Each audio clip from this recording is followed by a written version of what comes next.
Eh bien c'est parti pour la demi-finale entre Luxera et GG Berby. Bien sûr nous allons déséquiper les unités militaires et envoyer notre seigneur dans le coin de la carte. Nous leur avons bien spécifié qu'il était interdit de me tuer afin de ne pas recevoir de gold. Luxera qui avait du temps pour train mais qui a préféré... Ah, très important, il faut que je lance le chronomètre. Donc les parties de demi-finale et tous les 1v1 qui suivront ne pourront durer que 40 minutes maximum, pour des raisons assez évidentes. Éviter que les games ne durent 3h30, même si avec un GG Berby qui a été plutôt énervé durant la pool game, ça ne devrait pas non plus durer trop longtemps, je pense. Mais bon, Luxera qui a appris certaines choses de cette game, qui a notamment va essayer de plus utiliser son marché, va acheter du bois afin de construire des bâtiments. Bon, déjà nous voyons que les deux joueurs utilisent leur or, mais Luxera pourrait peut-être acheter un peu plus de bois. Le grenier qui aurait pu être placé un peu plus proche. Quoique s'il se lance dans la production de pain, ce n'est pas vraiment dérangeant. Ils ont commencé à extraire de la pierre et du fer. Ah, seulement du côté de Luxera, pas du côté de GG Berby. GG Berby qui préfère se concentrer sur son alimentation, ce qui est tout à fait acceptable. Une disposition assez originale des boulangeries, mais ce qui compte c'est que ça fonctionne. Voilà, donc ça va être un début de game, je pense, relativement tranquille. Comme toujours, les rushs sont autorisés, donc il pourrait très bien décider d'en finir extrêmement rapidement en construisant un camp de mercenaires. Les mercenaires qui n'ont pas besoin d'armes pour être équipés, qui ont juste besoin d'énormément d'or. Alors, l'or qui commence à être bien utilisé des deux côtés, ça fait plaisir. Peut-être qu'on va avoir un match un petit peu plus intéressant. Luxera, le maître du trésor, qui commence à planter du blé, qui a une disposition de masure pas forcément très optimisée. Les masures qui... il est préférable de placer ces masures dans des endroits qui ne gênent pas, dans des endroits où on pourrait éventuellement plus tard construire des bâtiments. Qu'il faut rapprocher un maximum de la réserve pour que ce soit le plus optimisé possible. Comme basiquement les moulins. Les moulins sont très bien placés, les boulangeries sont très bien placées aussi. Et là, juste à côté du grenier. Donc là, on est sur une disposition de production plus intéressante du côté de Luxera. Tandis que du côté de GG Berby, ça a commencé à extraire de la pierre, les premières mines de fer qui ont été placées, un camp de mercenaires intéressant, on va voir ce qu'il va en faire. Il a entraîné des archers pour se défendre. Initiative intéressante et tout à fait honorable. Ah, pour l'instant, l'économie se construit des deux côtés. Ah, très bien, ça, très bien, très bon. Les carrières qui ont commencé à brûler. GG Berby qui a envoyé un ou deux esclaves, je pense, pas plus. On n'a pas besoin de plus. Et les carrières de Luxera qui sont en train de brûler, coupant ainsi sa production, pardon. Et il aura besoin de protéger ces minerais si précieux. Après, éventuellement, ils peuvent...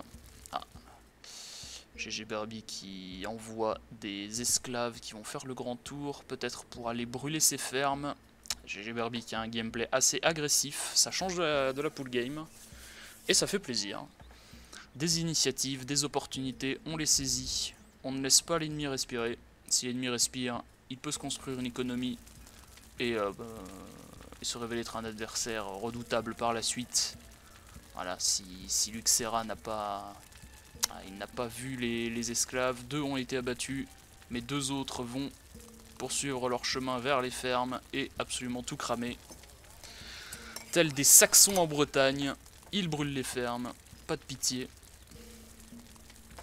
Et ça brûle, le royaume de Luxera qui commence à être en feu. Il a construit d'autres carrières plus haut. Je suis J'ai hâte de savoir s'ils vont contester un petit peu ces minerais qui sont ici et ici. Des filons intéressants. GG Barbie commence à construire des fortifications. Lui aussi, GG Barbie qui a organisé ses raids sur Luxera, mais qui ne doit pas relâcher sa vigilance. Luxera commence à être dans le mal. Il n'a plus de ferme, il n'en a plus qu'une. GG Barbie pourrait éventuellement aller brûler cette ferme, aller brûler les dépôts d'armes. Il pourrait faire énormément de dégâts avec cet esclave.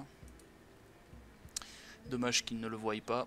Espérons que GG Barbie voie cet esclave rapidement, qu'il prenne une initiative avant que Luxera ne le devance. Très bien, ça se fortifie, ça construit un mur d'enceinte. Les murs d'enceinte sont en train d'être construits, afin de couper éventuellement de potentiels esclaves qui les prendraient par le flanc.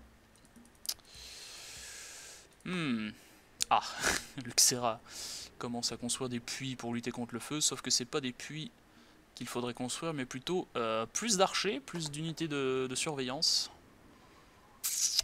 Il faudrait... et Luxera qui a une popularité en branle.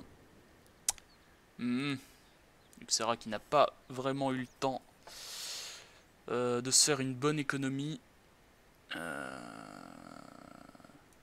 Et il est en train de vendre son bois ou je rêve?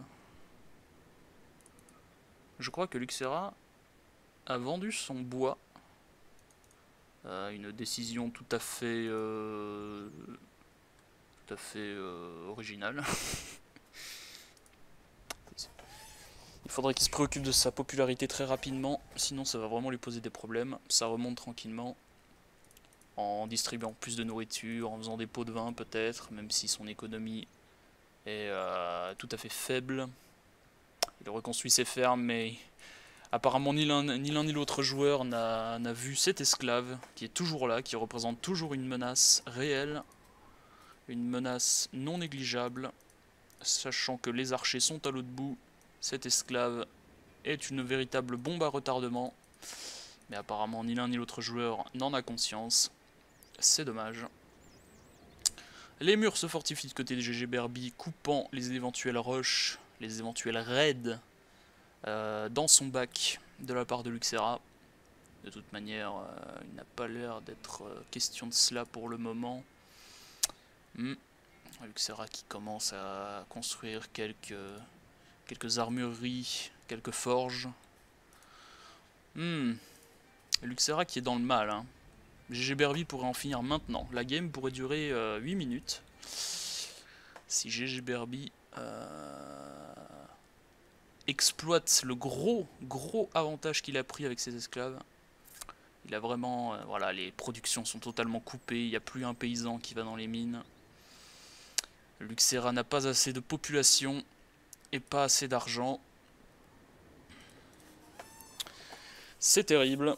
L'argent, le peuple n'est pas là. Il va falloir prendre une décision rapidement pour Luxera, qui préfère forger des armes. Ouais, à sa place, je commencerai à songer sérieusement à faire quelques fortifications, histoire de stopper les éventuels, les éventuels envahisseurs.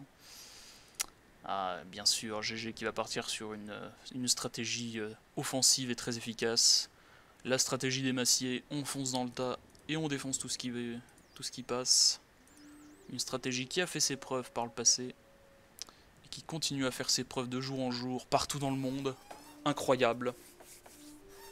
Et la bombe à retardement qui est toujours là. Terrible. Absolument terrible. Ah, je crois que Luxera l'a vu. Luxera l'a vu et il va aller en finir rapidement. C'est dommage que GG Barbie n'ait pas vu cet esclave plus tôt, qui a survécu. Il aurait pu faire beaucoup de dégâts. Il aurait pu cramer toutes ses armureries qui coûtent beaucoup d'argent. Luxera qui n'a pas beaucoup d'argent et le fait de perdre toutes ses armureries, ça l'aurait vraiment mis au fond du trou. C'est dommage. C'est dommage de la part de GG Barbie. Espérons un match un peu plus serré. Même si GG Barbie a des bonnes productions. Où en sont les mines de fer? Les mines de fer... Ah, il pourrait mettre plus de mines de fer quand même. Il pourrait exploiter les mines qui sont ici. Il y a beaucoup de gisements à exploiter. Luxera qui pour sa part exploite bien mieux le fer. Donc si Gilberby ne prend pas d'action offensive très rapidement et que Luxera ait le temps un petit peu de se fortifier, au niveau de ses productions de fer, ça va être à son avantage. Ça va totalement être à son avantage. Et Gilberby est en train de laisser passer une belle occasion.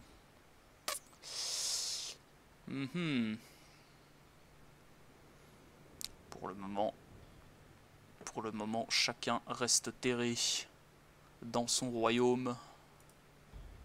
Chacun est en train d'essayer de consolider son économie. Luxera qui fait plus de production militaire. C'est intéressant. On n'est jamais à l'abri d'un mouvement de troupes qui longerait Luxera éventuellement. Restons à l'affût. Je ne vois pas d'unité militaire sur la carte. Gilberby qui va exploiter cette oasis qui peut être une bonne source nutritive si on abat un peu les arbres. Gilberby qui n'exploite pas le fer. C'est dommage. C'est dommage de ne pas exploiter le fer. Et Gilberby qui a des problèmes de population. Et des problèmes de popularité même.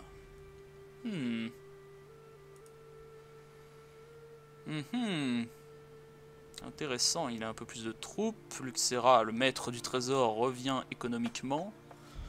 Ce qui est plutôt une bonne nouvelle pour lui, évidemment. Et ça, c'est, je pense, largement en partie à cause des mines de fer qui sont plus intéressantes que celles de GG. Beaucoup plus intéressantes. Il en a 2 de plus, et 2 de plus, au fur et à mesure du temps, ça va creuser un écart économique assez monstrueux. Ces unités de production militaire sont plutôt bien placées. Luxera qui a découvert la touche espace, qui va changer sa vie, à tout jamais, désormais. Évidemment. Luxera a fait des esclaves. Intéressant. Il a fait des esclaves, mais ça va être très difficile d'approcher de la forteresse de GG. Il y a ces mines qui peuvent éventuellement représenter une cible de choix pour ces esclaves, mais il y a aussi énormément d'archers. Les esclaves étant des unités très faibles, qui se font quasi OS par une simple flèche. Ça va être compliqué, mais pourquoi pas. L'offensive est lancée, les esclaves sont en route. Alors, que va-t-il choisir de brûler les fermes? Il peut... dommage.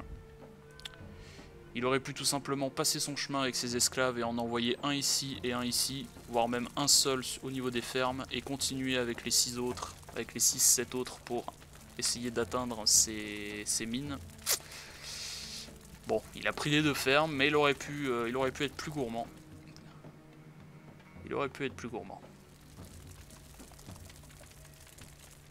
Ça se crame la gueule. C'est déjà... Il y a déjà un petit peu plus d'animation qu'à la polygame.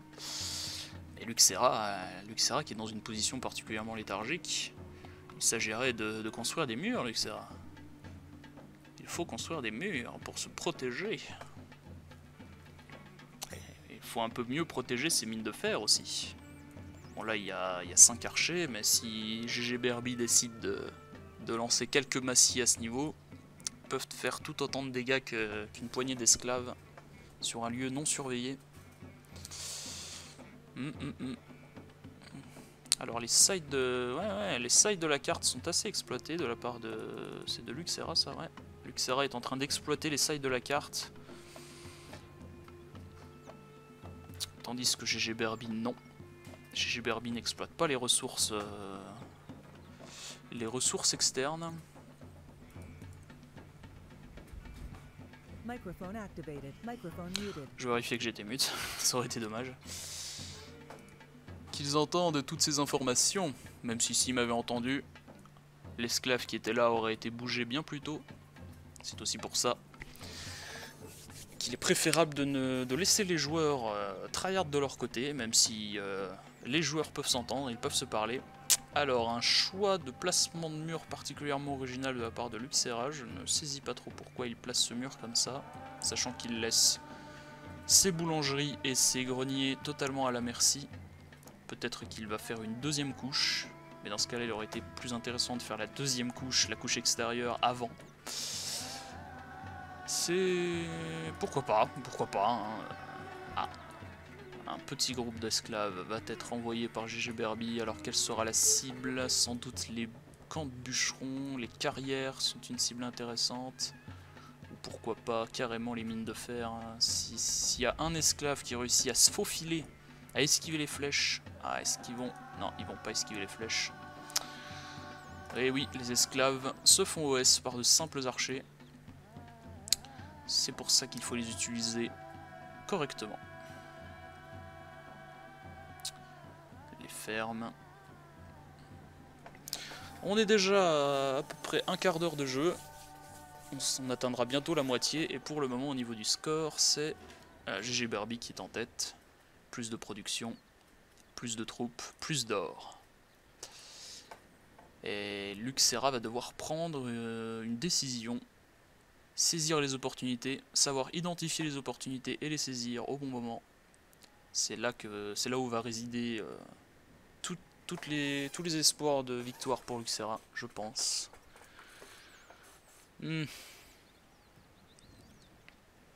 Au moins, il commence à construire des murs. Il pourra essayer d'auglamber au moins ses carrières.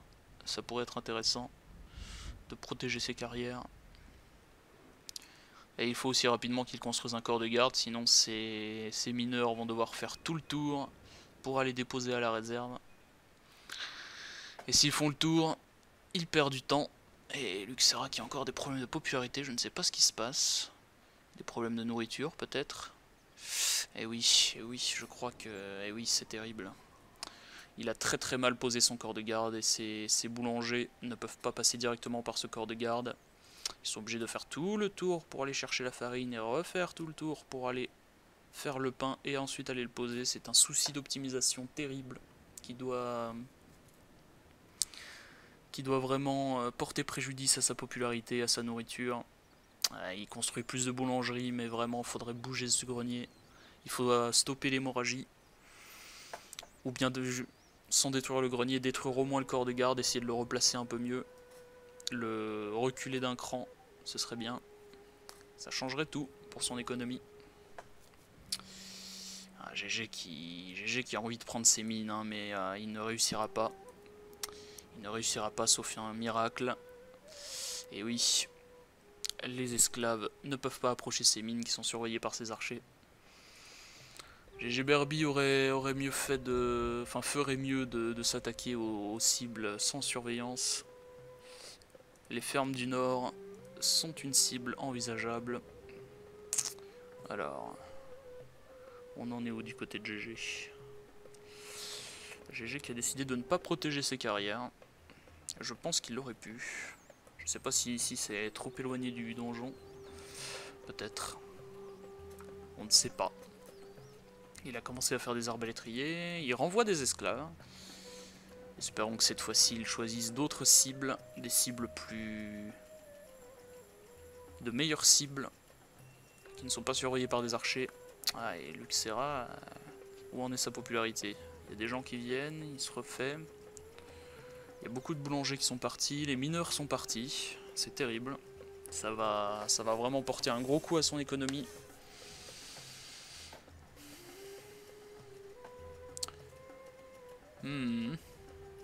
Personne ne joue avec les facteurs de peur. Ce qui serait assez intéressant. Dans la situation de Luxera, je ferai des facteurs de peur négatifs, histoire de relancer son économie. Mais bon, ça impliquerait d'avoir des malus de popularité, et donc d'avoir recours à d'autres stratagèmes à côté, comme par exemple mieux nourrir son peuple, ou... Ah, que font les esclaves de GG Berby? Que font les esclaves? Ils sont à l'arrêt, ils vont se faire attraper par les archers. Ah, c'est dommage, ces esclaves auraient pu brûler toutes ces carrières. C'est vraiment dommage. Ça se joue beaucoup avec les esclaves à cette game, c'est bien. Ah, les fameux massiers de GG qui sortent de la forteresse. Comment va-t-il les utiliser? Ah, il s'agirait Peut-être un petit bélier qui le prend par le flanc.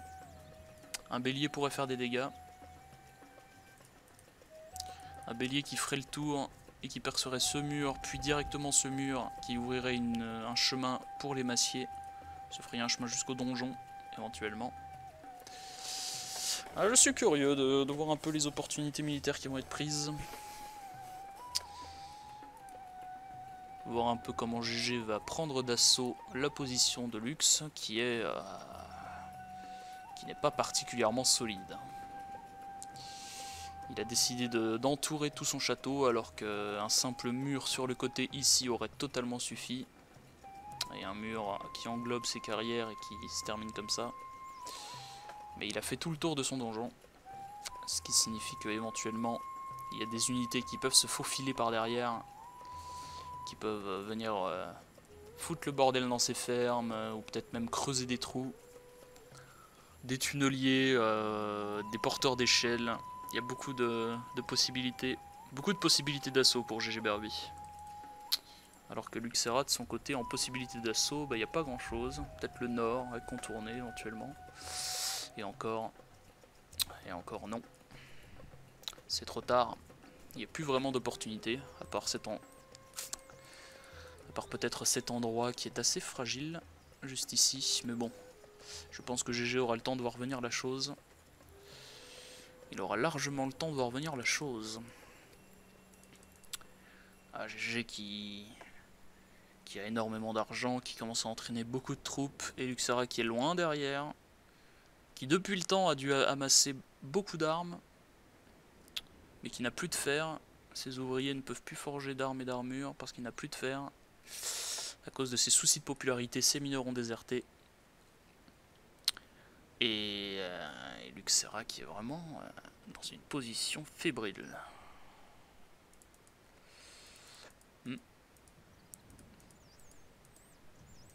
Les mines de fer n'ont pas été touchées, je trouve ça très dommage. Ces mines de fer auraient pu être très très rentables et vraiment accélérer la partie. Encore, il aurait fallu protéger ces mines avec des archers, avec des unités mobiles comme des massiers. Ça aurait pu être intéressant. Et GG qui ne produit pas plus de mines, mais qui quand même a lancé une grosse économie.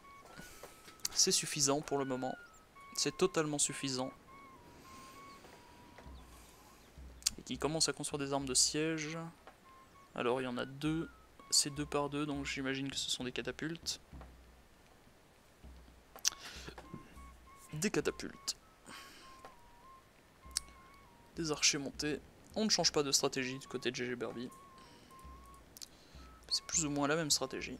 Tandis que Luxera n'a toujours pas de troupes. C'est terrible. Il faut vraiment qu'il entraîne des troupes maintenant. Luxera sait ce qui se passe du côté de GG. Il voit très bien ce qui se passe. Il voit très bien cette armée redoutable qui arrive. Ça va être terrible. Ces murs sont trop fragiles. Ces murs sont trop proches les uns des autres. Et ici, ce n'est absolument pas protégé. Et oui, GG qui va attaquer par le flanc, évidemment. Le flanc extrêmement fragile de Luxera.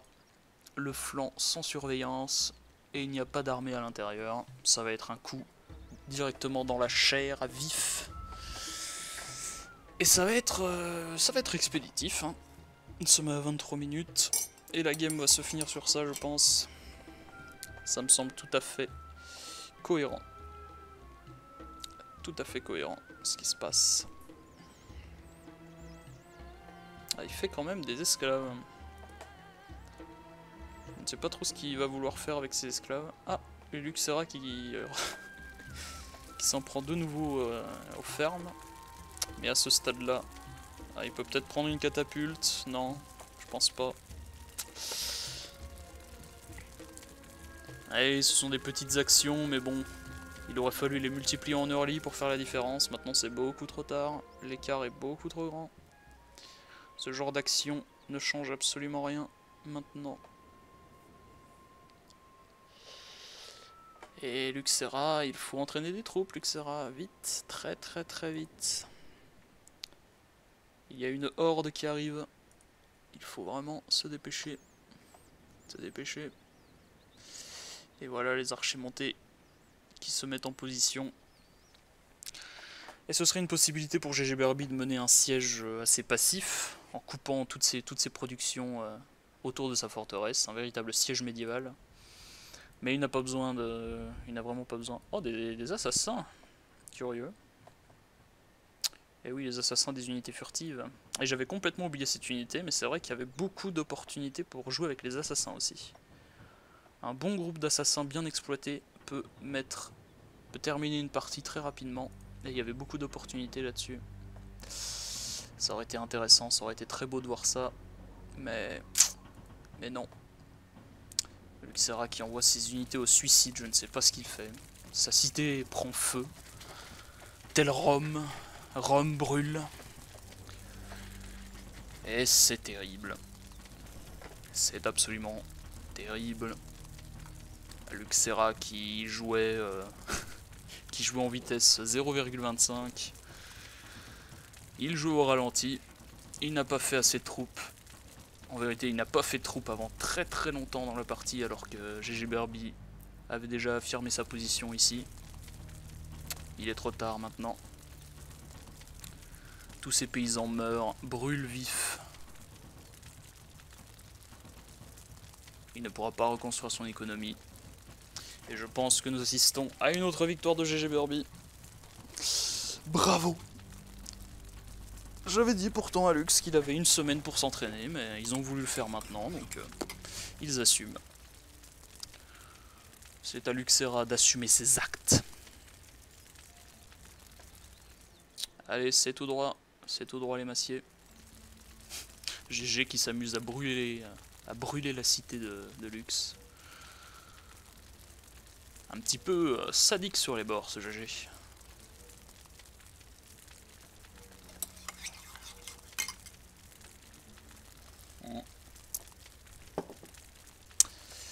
Ça va se terminer. Ça va se terminer vite, j'espère. Voilà.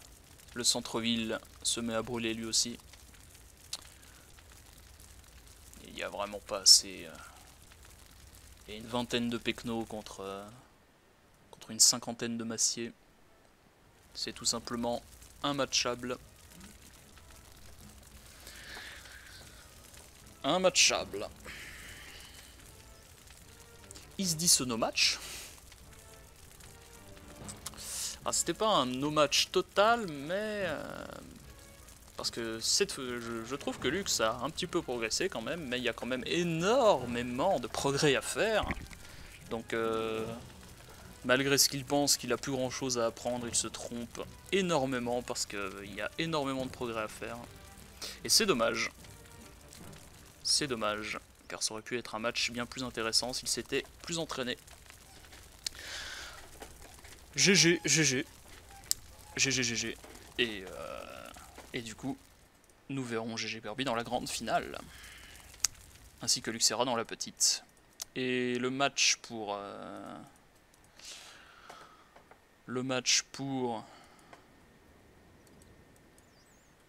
à l'assaut!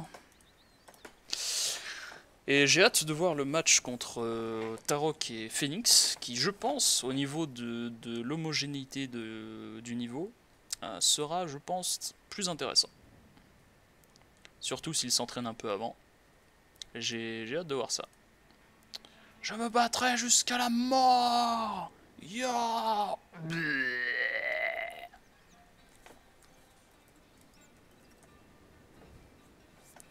Ah, mon clavier a fait n'importe quoi.